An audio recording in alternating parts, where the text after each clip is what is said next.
Whoo, gamers and gamettes, y'all should have known that this one was coming. Y'all see the game in the background. Y'all knew this video was coming. I should have did this video years ago, but here in 2025, it's time to let out some of this rage. Gamers and gamettes, what is going on? My name is Tanek127, and welcome back to another video. And guys, in today's video, I want to talk to y'all about Torchlight 3. However, if you guys like what you hear in this discussion and you want more talk about MMOs and stuff like that, and that's right, I said MMO, there is a reason for that. Make sure you're liking today's video, subscribing to the channel if you are new, and let's go ahead and get on into today's topic. So I'm not going to lie, there's going to be a lot of things I'm going to say in this video that might piss some people off. But I'm going to throw my first notion out there when it comes to this, and Torchlight 3 is one of those prime examples of where listening to player feedback to some extent is not always the best decision. Now, you guys are probably looking at the title of the video and you're like, Tanek, what is wrong with you? Torchlight 3 is an action RPG. Blah, blah, blah, blah, blah. Yada, yada, yada. Guys, I know. Alright? Now, this is the part where I educate you in case you don't know. Now, people who have been around my channel for a while and were following, the Torchlight 3 development cycle are already going to know what I'm talking about. But for those, who jumped on Torchlight 3 when it came out, saw, its downfall and just don't know any of the backstory behind the game, this is where you need to sit around for a few minutes and actually learn something. So, Torchlight 3 was not always Torchlight 3. If you go back and you scroll through some of my Torchlight videos, you'll actually see a few years ago I made a video called The Next Big Console MMO. And in this video, I was specifically talking about a game known as Torchlight Frontiers. Alright? Where the director of the Torchlight series himself had started a new game studio and said, hey, we are making a Torchlight MMO. And that was supposed to be what Torchlight 3 was. It was supposed to be an MMORPG that got frequent updates, a live service thing known as Torchlight Frontiers.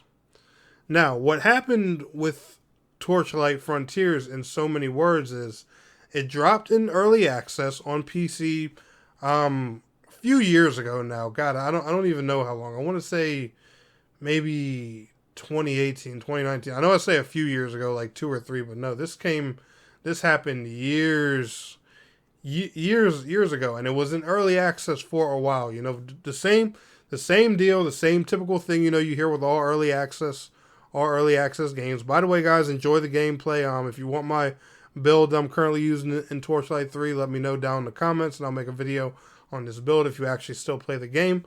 But anyway, like I was saying, they were doing the early access thing, taking feedback and stuff like that.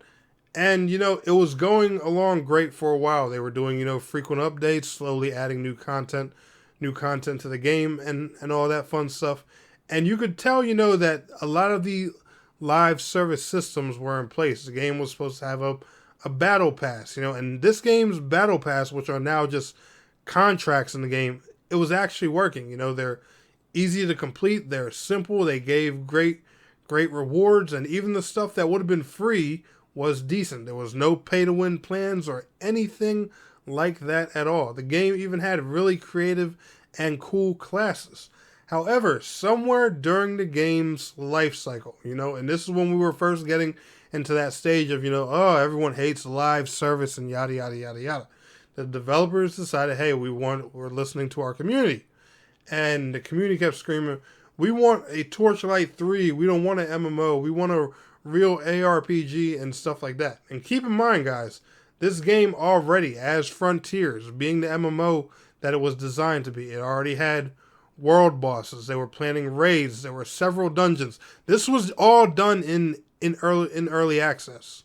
Alright, it was a fun time. But somewhere down the line, they decide, hey, we're going to turn this into the multiplayer ARPG that our fans want, and we're going to call it Torchlight 3. And, we're still going to give it updates here and there. Well, long story short, that's not how things happened. And this right here is probably one of the last big games that were supposed to be an MMO and stuff like that I took seriously. As you guys can see, the gameplay on the screen here, I'm playing endgame. I got a really crazy build and stuff like that. I had hopes for this game. I had plans for this game. This game was going to be one of the big focuses of my channel. I loved this game. And then, of course, you know, the game launches. And keep in mind, this came on everything. PlayStation 4, Xbox One, it's even on Switch. All right, social hubs, you know, big multiplayer bosses, all the features. They even got this to work on Switch, meaning this could have been a live service cross-play Torchlight MMO that was literally available on every platform. All right, now look at Torchlight 3 now and where it stops. It even has a great endgame, an endgame that is literally like the maps you get in Path of Exile, with a system called Fazir's Dungeon or something like that, where it literally just builds random dungeon variations of content that's already in the game, and it gives you something different each time to keep the end game runs fresh.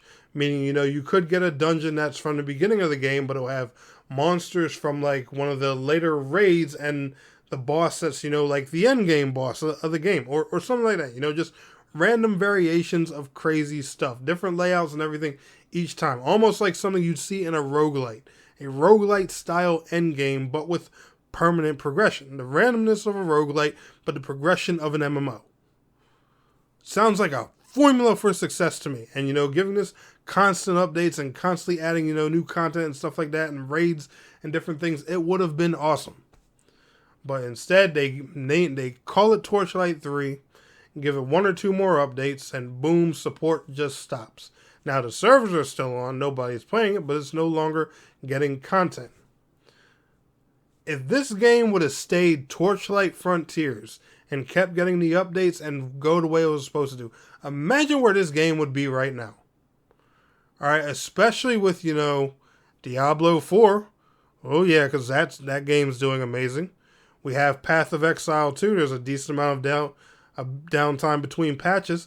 This literally could have been your third alternative. And imagine how far along it would be right now here in 2025 if they stuck with their original idea of Torchlight Frontiers. Playable on every platform. We'd probably have current gen updates and stuff like that, and they'd be getting ready to update it for Switch too. But instead, it's just a dead game with tons of potential that just sits there with a price tag. It was going to be free to play and everything. It's heartbreaking. And, you know, it sucks. Because this is the one time the developers should have just did what they planned to do and what they wanted. The Torchlight fans would have been happy in the end. Like, what's so bad about an everlasting game that's based on a franchise you love? Oh, guys, forgive me. Every time I see this game in my library, it breaks my heart. So I finally said, you know what? Let me download it, get some gameplay, and let this rant off of my chest. All right, let me know what you guys think. Did y'all play Torchlight 3? Let me know your thoughts down in the comments below. Y'all enjoyed today's video? Smash that like. I'll see y'all in the next one. Peace out.